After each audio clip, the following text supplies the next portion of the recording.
জীবনে একবারও হাওড়ার ব্রিজের ওপর দিয়ে যায়নি এমন মানুষ হয়তো খুঁজলেও পাওয়া যাবে না। এই হাওড়ার ব্রিজ কত কিছু সাক্ষী হয়ে রয়েছে। একটা সময় ছিল যখন ব্রিটিশ ইস্ট ইন্ডিয়া কোম্পানি এর ওপর দিয়ে দাপিয়ে বেড়াতো। হাওড়ার ব্রিজ নিয়ে গুজবেরও শেষ নেই। সব বলবো আজকের ভিডিওতে। নমস্কার, আমি বিথিকা। আপনারা আছেন গল্প বিথিকা ইউটিউব চ্যানেলের সাথে। আশা করছি আপনারা আমার ভিডিওতে একটা করে লাইক করে দিয়েছেন। আজকে আমি আমার ভিডিওতে হাওড়ার ব্রিজ সম্পর্কে বিশেষ কিছু তথ্য আপনাদের সামনে তুলে ধরার চেষ্টা করব। ইংরেজরা যখন ভারতবর্ষকে শাসন করা শুরু করেছিল, সেই সময় তারা কলকাতাকে নিজেদের রাজধানী বানিয়ে নিয়েছিল।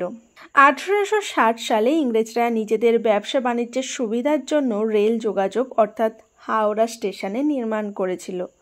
তাই স্বাভাবিকভাবেই দেশের বিভিন্ন প্রান্তের মানুষজন ও পণ্য সামগ্রিক রেলপথ ধরেই কলকাতায় আসা শুরু করেছিল। সেই সময় প্রয়োজন হয়ে পড়েছিল নদী পারাপার করার জন্য একটা ব্রিজের, কারণ ওই সময় যানবাহন ও পণ্য সামগ্রীর চাপও ভীষণ বেড়ে গিয়েছিল।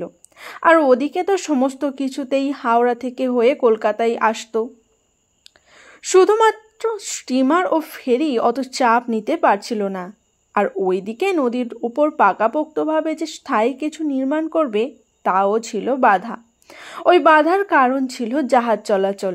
তারপর 1871 সালে বাংলার territorial governor sir George Campbell পাশ করে হাওড়ার ব্রিজ অ্যাক্ট। সরকার ও ইস্ট ইন্ডিয়া কোম্পানি রেলওয়ে সেই সময়কার chief engineer sir Bradford Leslie চুক্তি করে হাওড়া এবং কলকাতার সাথে যোগাযোগ গড়ে তোলার জন্য নির্মাণ হবে একটি বন্টন ব্রিজ। ভাইসরয় লর্ড মেও পছন্দ করলো ডিজাইন। 1874 সালে ওই ব্রিজটি নির্মাণ হয়েছিল, যা হাওড়া স্টেশন নির্মাণের ঠিক 14 বছর পর নির্মাণ হয়।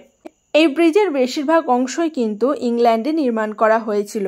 এখানে এসে শুধু জাস্ট সেইগুলিকে লাগিয়ে দেওয়া হয়েছিল।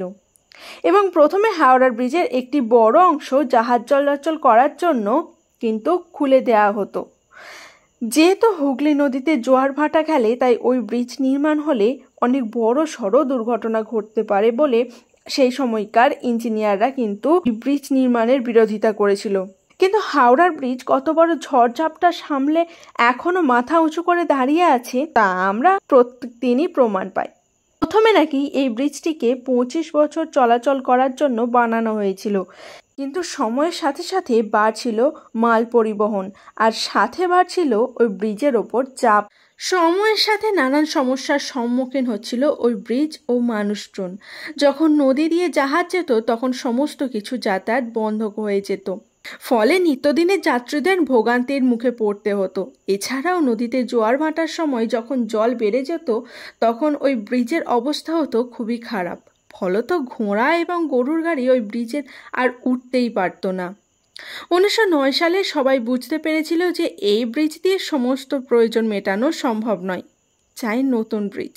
কিন্তু নতুন ব্রিজ বললেই তো আর হয় না, তার জন্য প্রয়োজন প্ল্যানিং, সময় এবং টাকা পয়সার। তো সেই সময় ইস্ট ইন্ডিয়া কোম্পানি বিভিন্ন কমিটি বসাতে থাকে যারা ব্রিজ বানানোর প্ল্যানিং দেবে। ওই কমিটিগুলির মধ্যে থেকে উল্লেখযোগ্য ছিল মুখার্জি কমিটি। ওই কমিটিতে ছিল 6 জন। এই কমিটির প্রেসিডেন্ট এবং বাংলা শিল্পপতি স্যার রাজেন্দ্রনাথ মুখার্জি। ওনার কোম্পানি কলকাতার বুকে একের পর এক নির্মাণ করে সবাইকে তাক লাগিয়ে দিয়েছিল, এমনকি ভিক্টোরিয়া ওনারই কীর্তি।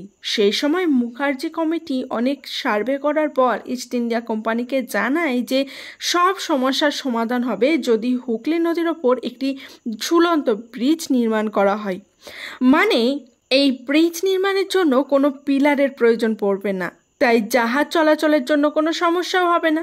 সাথে মুখার্জি কমিটি আরও জানায় যে আগে যে ব্রিজটি ব্যবহার করা হচ্ছিল তা অবিলম্বে বন্ধ করে দিতে, কারণ ওই ব্রিজের অবস্থা খুব একটা ভালো নয়, নইলে দুর্ঘটনা ঘটবে একটা। ক্যান্টিলিভার ব্রিজ বানানোর জন্য খরচের কথা ভেবে কাউন্সিলরের সদস্যরা কিছুতেই একমত হতে পারছিল না। অনেকে তো বলেই দিয়েছিল যে তার বদলে জোড়া ব্রিজ বানানো হোক। সেই সময় বেঙ্গল চেম্বার অব কমার্সের মতামতও নেওয়া হয়েছিল। সমস্ত জল্পনার অবসান ঘটিয়ে 1926 সালে পাশ হয় হাওড়ার ব্রিজ অ্যাক্ট। শেষমেশ ক্যান্টিলিভার ব্রিজের পক্ষেই রায় গিয়েছিল। 1929 সালে ওই ঝুলন্ত ব্রিজের নকশা জমা দেয়। ওই ব্রিজের মূল কন্ট্রাক্টর ছিল ডার্লিংটনের ক্লিফল্যান্ড ব্রিজের কোম্পানি। তাছাড়া আরও 300টি বিখ্যাত কোম্পানি ছিল। 1936 সালে ব্রিজ নির্মাণের কাজ শুরু হয়েছিল। পুরোপুরিভাবে তৈরি হতে সময় লেগেছিল 7 বছর। খরচ হয়েছিল 2,50,00,000 টাকা।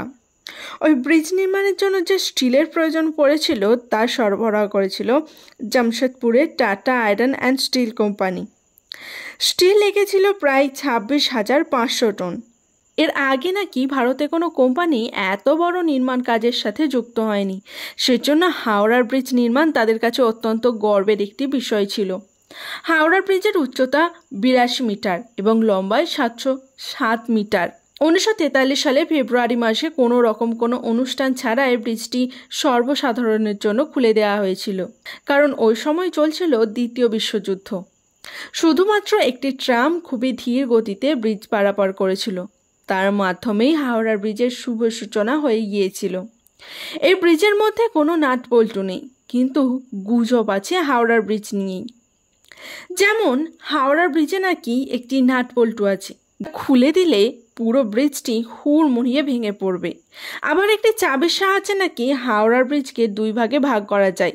2005 সালে একটি জাহাজ এই ব্রিজের নিচে আটকে গিয়েছিল, কিন্তু সেটিকে দ্রুত সারিয়ে ফেলা হয়েছিল। হাওড়া ব্রিজ সম্পর্কে জেনে কেমন লাগলো তা আমাকে জানাতে কিন্তু একদম ভুলবেন না।